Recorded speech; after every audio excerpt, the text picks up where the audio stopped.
Operation सिंदूर काही मिनिटाचं operation, पण त्यामुळे शत्रूंचे धाबे दणाणले। ऑपरेशन सिंदूर दरम्यान पाकिस्तानच्या आडून काही देशांनी भारताविरोधात आपली ताकद आजमावून बघितली।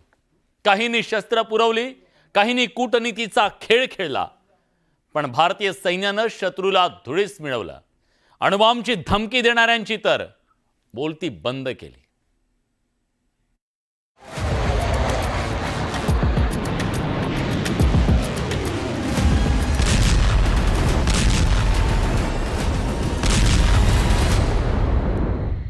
ही दृश्य 7 मेची आहेत। जेव्हा भारतानं पाकिस्तानवर हल्ला चढवला तेव्हा तिन्ही सैन्य दलाचे प्रमुख त्या ऑपरेशनवर बारीक लक्ष ठेवून होते।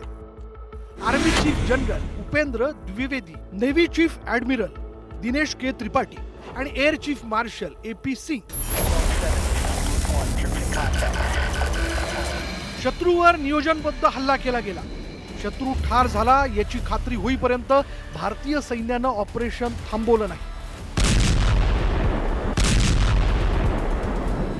पाकिस्तानवर केलेला हल्ला आणि तिथं झालेल्या नुकसानीचे पुरावेही गोळा करून आणले।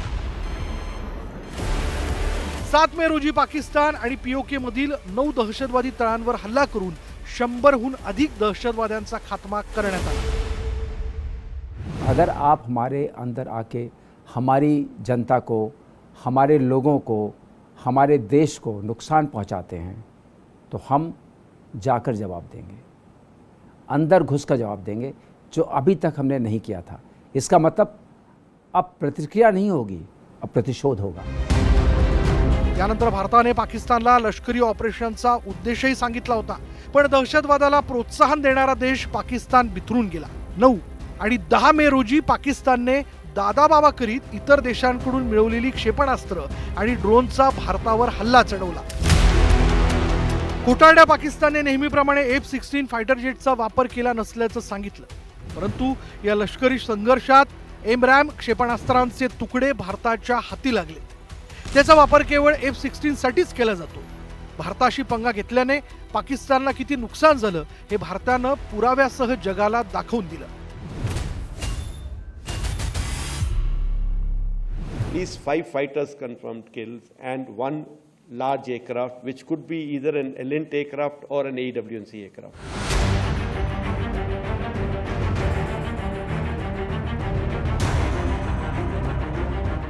सर्वात हायटेक आणि मॉडर्न युद्ध प्रणाली अशी भारताने या युद्धात छाप पाडली। जगभरातील संरक्षण तज्ञांनी भारतीय सैन्याच्या कामगिरीला सलाम केला। war or in an operation as well. I think India, in a matter of 4 days, achieved multiple strategic goals and established a new doctrine, a new India policy, clearly articulated it for the entire world to know it. ब्रह्मोसच्या स्फोटाने पाकिस्तान अक्षरशः हादरला होता। त्यासोबतच पाकिस्तानकडून दिल्या जाणाऱ्या अणुबॉम्बच्या धमक्याही धुळीस मिळत होत्या। पाकिस्तानच्या पंतप्रधानांचे सल्लागार राणा सनउल्लाहनं हामिद मीरला त्याविषयी सांगितलं होतं। पाकिस्तान की क़यादत के पास सिर्फ 30 या 45 सेकंड थे। ये यानी एक्नॉलेज या इसको एनालाइज करने में कि ये जो हरमूस मिसाइल आ रहा है इसके साथ कोई यानी जो है वो एटमी मवाद तो नहीं है। भारतानं युद्धात धूळ चारल्यानंतर पाकिस्तानी नेत्यांची पळापळ झाली।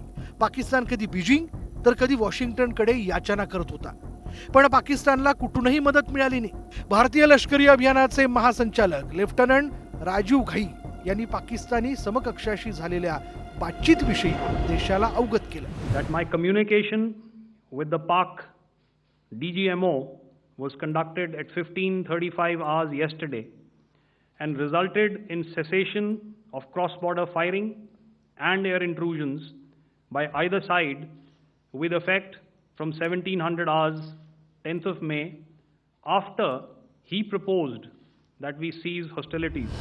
पाकिस्ताननं गुडघे टेकले तेव्हा भारताने मोठं मन करून हल्ले थांबवले, पण ऑपरेशन सिंदूर सुरूच राहणार असल्याचा इशारा पाकिस्तानला दिला।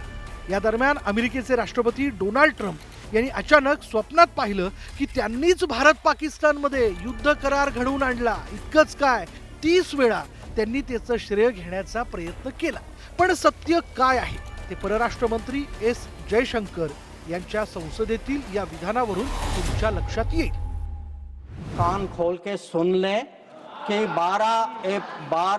22 अप्रैल से 16 जून तक एक भी फोन कॉल प्रेसिडेंट ट्रंप और प्राइम मिनिस्टर मोदी के बीच में नहीं. भारत पाकिस्तानमध्ये स्वयंघोषित मध्यस्थ बनलेले डोनाल्ड ट्रम्प कदाचित हे विसरलेत की मैत्रीच्या नात्यात आत्मसन्मान सर्वात महत्वाचा असतो, खोटा प्रचार नाही.